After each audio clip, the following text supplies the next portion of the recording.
All right, so today on the deep dive, we're going to be looking at air-gapped Terraform Enterprise. Oh, exciting. I know, right? We've got a bunch of resources from HashiCorp on this. Some good YouTube videos, some documentation. They're pretty in-depth. It is. And imagine this scenario. You're working on a major project, you need Terraform, but you're in an air-gapped environment. No internet access. Yeah, it's a pretty common situation, actually, especially in certain industries that have, strict security requirements. Yeah, like finance or government. Exactly. Where, they handle really sensitive data. Right. So no popping online for a quick how-to or downloading the latest Terraform. Nope. You got to think ahead. So let's break this down. What's the big difference between a regular online Terraform Enterprise installation and doing this whole thing in an air gap? Well, in a typical online setup, your installer just grabs everything it needs, straight from the internet. Makes sense. But in an air gap, oh man, you have to round up every single prerequisite. So we're talking Docker-specific OS packages. Yep. And even Terraform itself, it's a lot more hands-on. Yeah, I bet.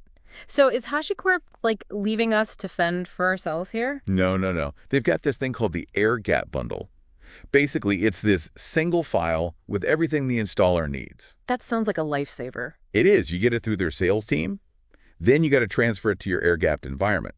However, you can manage that securely. Sounds like SneakerNet could be involved. Oh, yeah, definitely. External drives, pure secure, and gets the job done. Okay, so let's fast forward. We've got our air gap bundle inside our super secret network. What's next? Installation time. And the good news is a lot of the steps are the same as the online version. Okay, that's reassuring. Yeah, you still go through your pre-flight checks, setting up certificates, all that. You got to upload your license file too.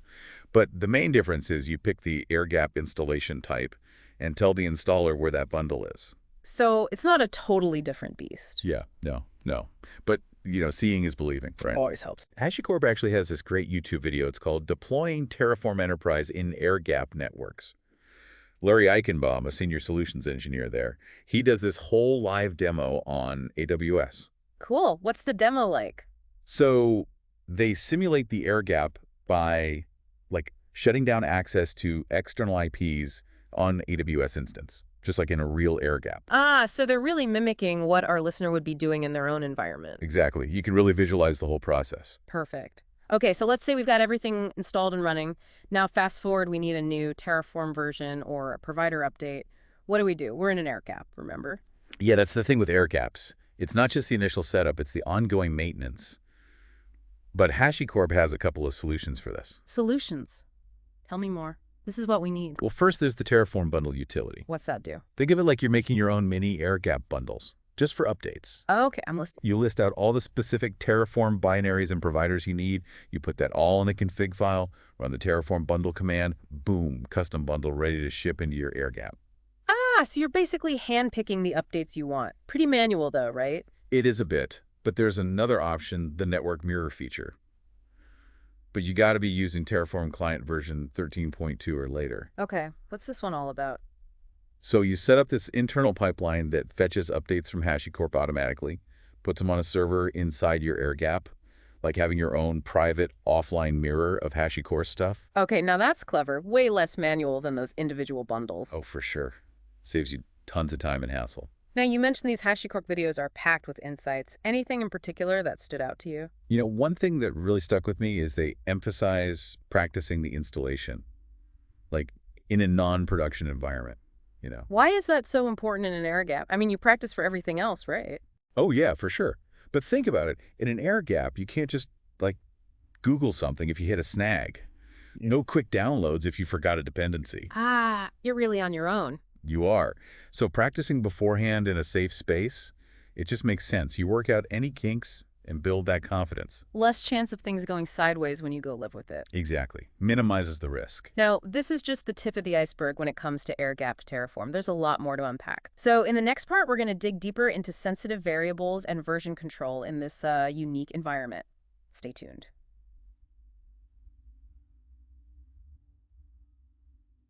All right, welcome back to the deep dive.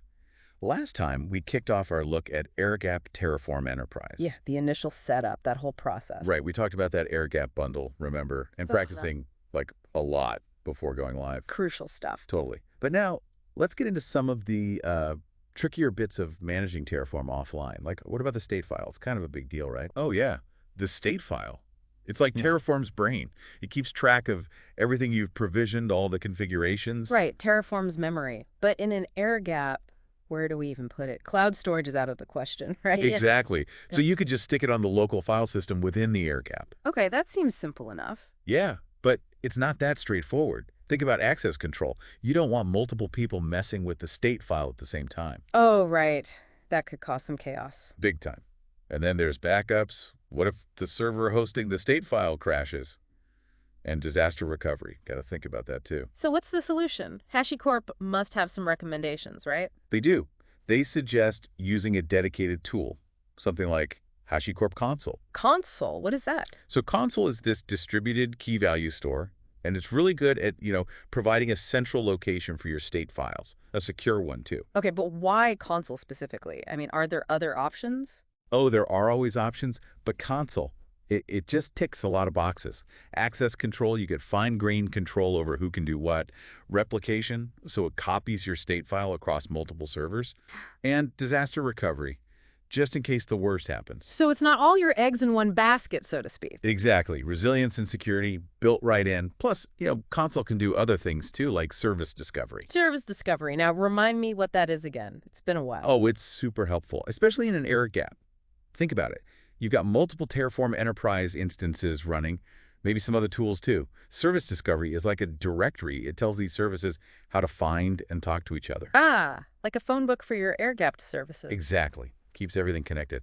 Now, we've tackled state files, Mm-hmm. but what about all those sensitive variables? API keys, passwords, stuff you don't want just floating around in your code. Yeah, that stuff makes me nervous. Rightfully so. Yeah. Hard coding secrets in your code, especially in an air gap with those extra security requirements. Huge no-no. It's like leaving your front door wide open. Exactly. So, HashiCorp's recommendation, Vault, of course. Ah, Vault. Their secrets management tool. We hear about it a lot in the security world, but how does it work in an air gap? It's the perfect fit. Vault gives you a super secure central place to store and manage all that sensitive data. It encrypts everything, controls who can access what, keeps logs of every single interaction. You can even set it up so secrets expire after a certain time. Okay, so we're not hard coding anything. We're pulling these secrets from Vault whenever we need them. Exactly. No more secrets in plain sight. And the cool thing is, Vault integrates seamlessly with Terraform Enterprise.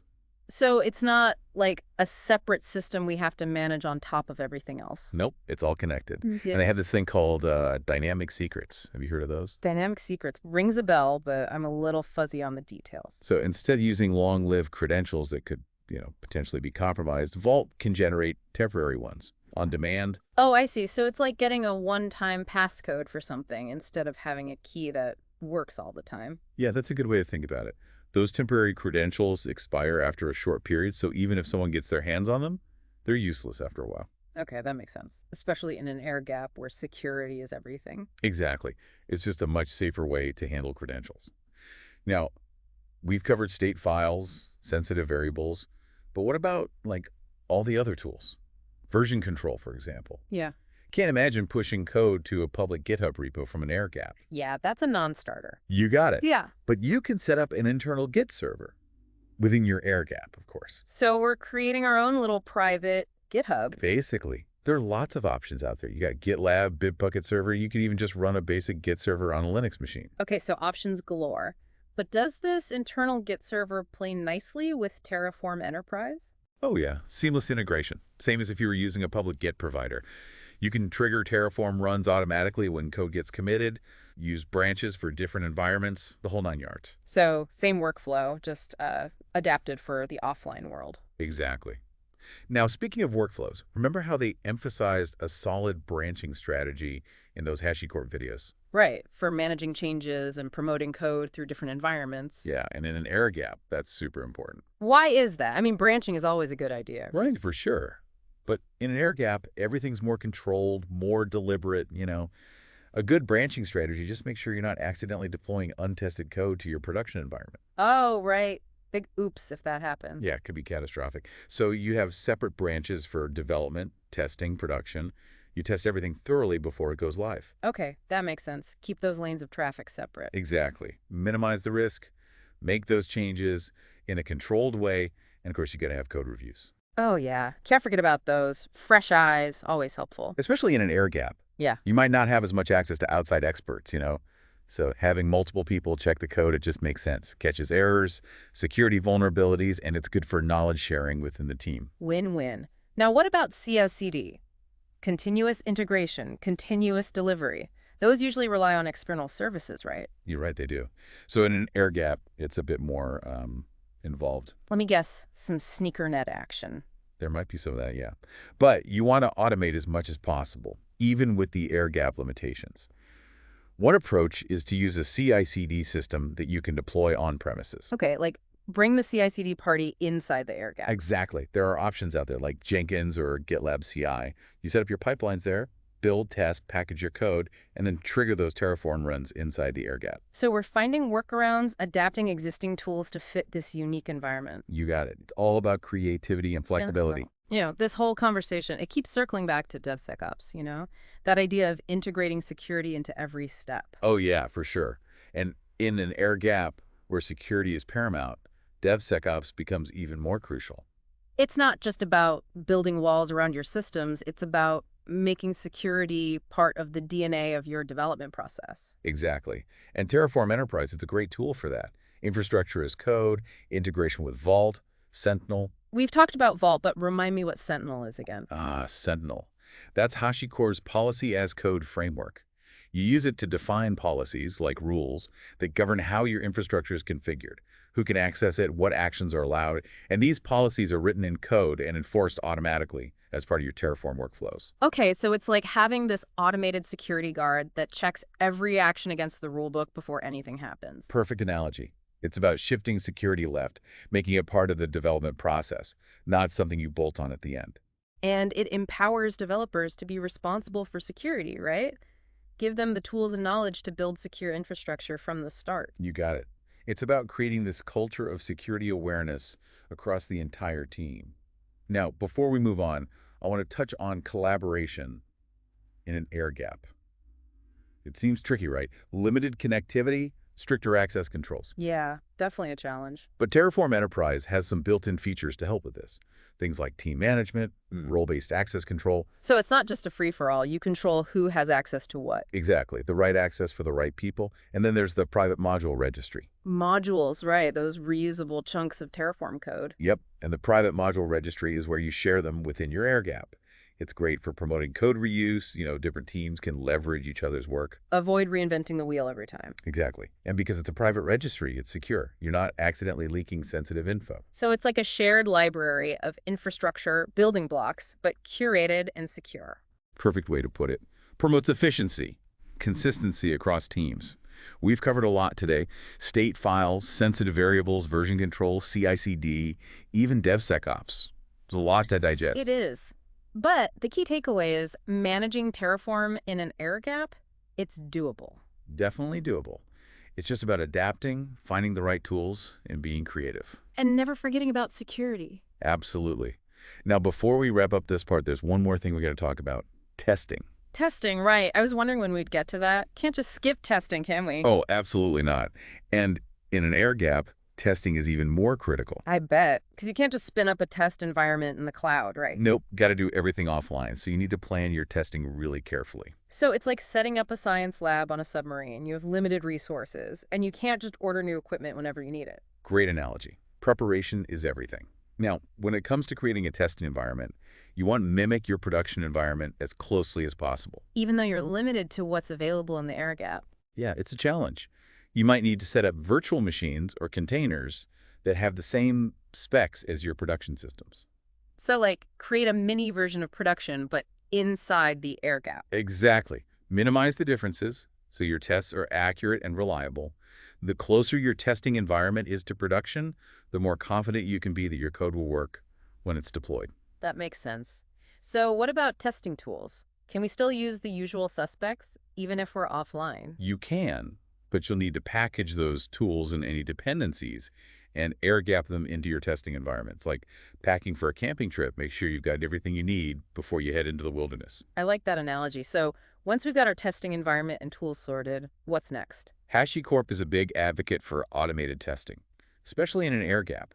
Why is that? Automation is good in general, but why is it so important here? Well, in an air gap, things just take longer, right? No quick downloads. Everything has to be done manually. So automation helps speed up the testing process. You get feedback faster. Okay, that makes sense. Efficiency is key.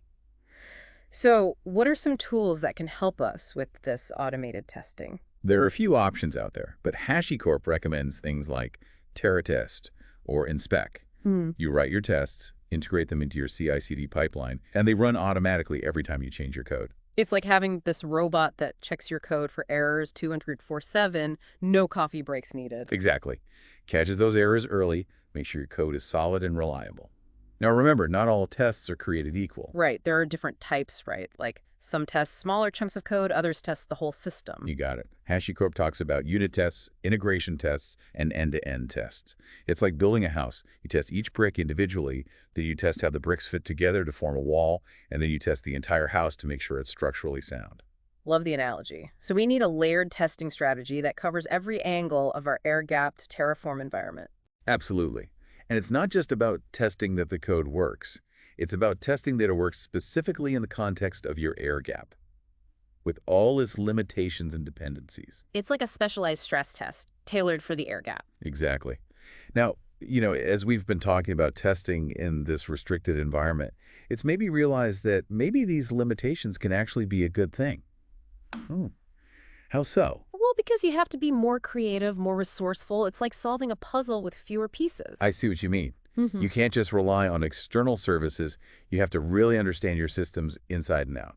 And I think that leads to more robust, more comprehensive tests. You're not just going through the motions. You're really digging deep, turning those constraints into an opportunity to improve. So testing in an air gap, it might be more challenging, but it can ultimately lead to more reliable and secure systems. Absolutely. It's an investment that pays off in the long run.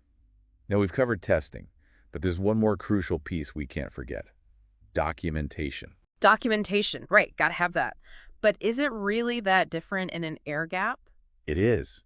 Think about it. In an air gap, you don't have that easy access to online resources. Hmm. Knowledge sharing is harder. Documentation becomes your lifeline. No, it's not just about good practices, it's about survival. Exactly. Yeah. It's your source of truth about the air gap Terraform environment, how everything works, the decisions you made, all of it. Okay, so what are the key things we need to document? Give me the essentials. All right, first up, the air gap infrastructure itself. Hardware, software, network topology, security policies, access control, the whole shebang. So anyone who needs to work in or understand the air gap has a clear picture of how it's set up. Exactly. Then document your Terraform Enterprise installation and configuration. Version, location, settings, customizations, all that jazz. Like a user manual for air gap Terraform. Precisely. Then you need to document your workspace and module structure, how you organized everything, why you made those choices. So not just what we did, but why we did it. Exactly. Context is key. And document the purpose of each workspace, the modules it uses, all the variables and outputs. Think of it like a dictionary for your infrastructure code. Makes sense. Keeps everyone on the same page. What about testing and deployment? Do those need documenting too? Absolutely. For testing, document your environment, the types of tests, the tools, the results. It's all about repeatability and auditing. And for deployment, document the steps, especially any manual workarounds. It's like a step-by-step guide for anyone deploying changes. So no one gets lost in the process. Exactly. And remember, documentation is only useful if it's accurate and up to date. Like a map, it needs to reflect the current landscape. Right. So how do we keep it current in an air gap where things might change more slowly? Treat your documentation just like your Terraform code. Use version control, like Git. Oh, interesting. So we're not going full-on HCL for documentation, but we're using the same tools to manage it. Exactly. Track changes, collaborate, revert to previous versions if needed.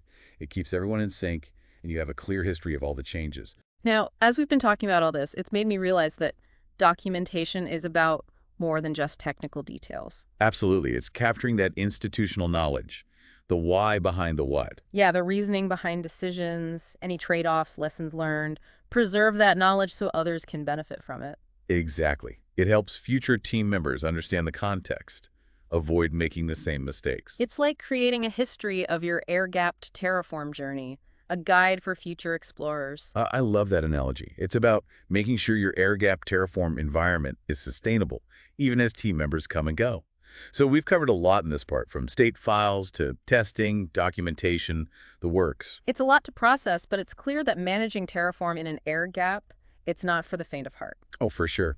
But it's doable, and the rewards are worth it, especially when you're dealing with sensitive information in critical systems. It's all about adapting, being resourceful, and always keeping security top of mind. Exactly.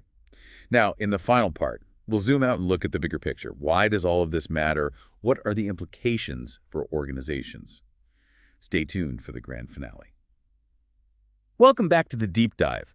We're in the final stretch of our exploration of air-gapped Terraform.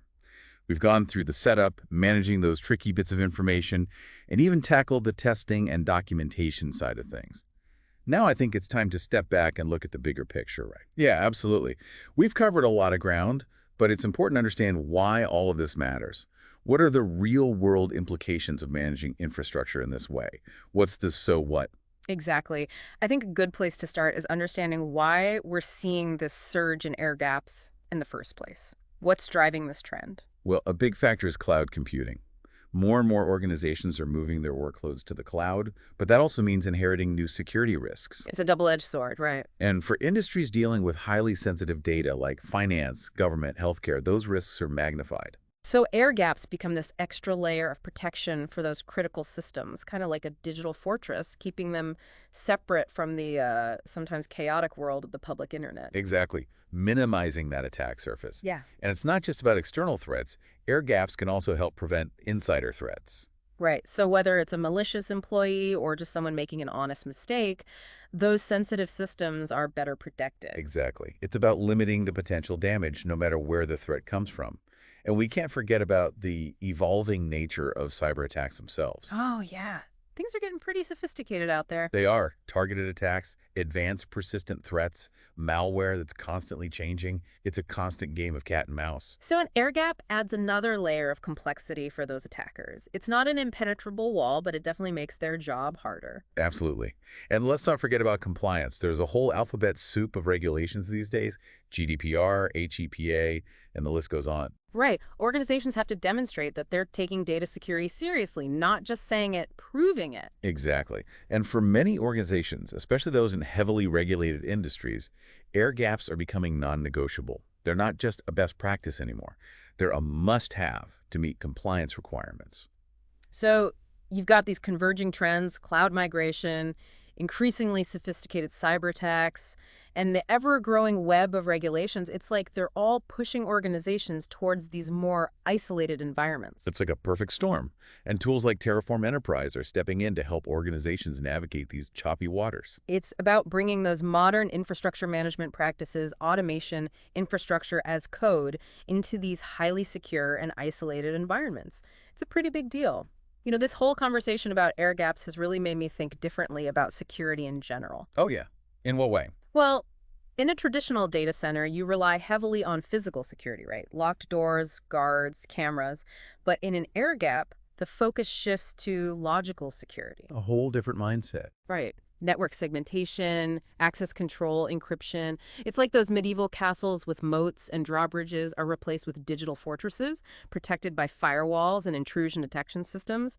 And one concept that seems to be gaining a lot of traction is zero trust security. Oh, yeah, zero trust. That's a big one. The idea of never trusting, always verifying. No one gets a free pass, even if they're already inside the network. So even if someone manages to slip past those initial defenses, they're met with layers of additional checks at every turn. Makes it much harder to move laterally within the network. Exactly. It's all about limiting the damage, containing the breach. And this is where Terraform Enterprise, with its integration with Vault and Sentinel, really shines. Right, because it lets you build those zero trust principles right into your infrastructure as code. Precisely. Automating those security policies, making security part of the foundation, not an afterthought. You know, we've covered so much ground in these three parts, and it's clear that managing Terraform in an air gap is not a walk in the park. It's complex, it requires a deep understanding of multiple disciplines, but I also get the sense that it's incredibly rewarding. Oh, absolutely. It's challenging for sure, but it's also incredibly stimulating. You're constantly learning, problem solving, pushing the limits of what's possible. And knowing that you're playing a crucial role in protecting those vital systems and data has got to be a pretty amazing feeling. There's definitely a sense of purpose that comes with this kind of work. It's not just about keeping the lights on, it's about safeguarding some of the most sensitive information out there. So, as we wrap up this deep dive, what's your parting advice for our listeners? What should they keep in mind as they embark on their own air-gapped Terraform adventures? Don't be afraid to experiment. Don't be afraid to try new things, to think outside the box. Because the world of air-gapped Terraform is constantly evolving. There's no one-size-fits-all solution. You got it. You have to be adaptable, resourceful, and always stay curious. And never underestimate the power of collaboration. Connect with others in the community, share your experiences, learn from each other. And on that note, it's time to bring this deep dive to a close. We've covered a lot of ground, exploring the intricacies of air-gapped Terraform, the tools and techniques, and the broader implications for organizations. It's been a fantastic journey, and I hope our listeners have gained valuable insights. It's been a pleasure, and I encourage everyone to keep exploring this fascinating and ever-evolving world of air-gapped Terraform. Thanks for joining us on the deep dive. Until next time.